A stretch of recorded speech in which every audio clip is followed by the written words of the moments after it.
industrialized, we are still short millions of hands. We must call upon women. All over the United States, women are called upon to leave their homes and take jobs. Among our young unmarried women and among older women whose children are grown, we have a large reserve. They discover that factory work is usually no more difficult than housework. Employers find that women can do many jobs as well as men, some jobs better. Tens of thousands of women are already at work in aircraft. More are being added as fast as they apply. This solves the breadwinning problem for many families whose men are at war. The government's policy is that women should get the same pay that men get for similar work. Where necessary, machinery is adapted for women's use. When a hand drill weighs heavily on feminine muscles, the lazy arm drill is introduced to take off the strain.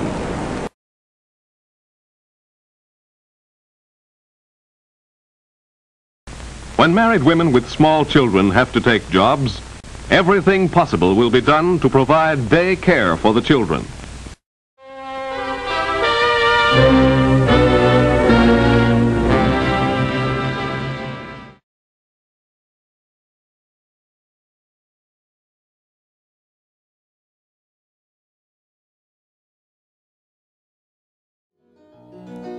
America would never be the same.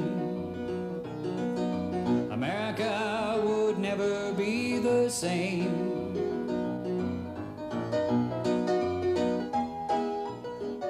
By 1943, women made up 1/3 of the American labor force. 20 million women were working outside the home, not just at typewriters and sewing machines. Many were doing jobs that had been considered exclusively male.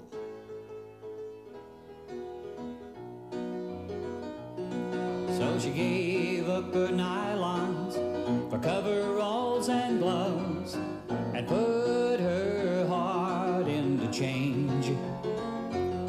It all started a movement when she overcame her fears. America would never be the same. America would never be the same. America would never be the same.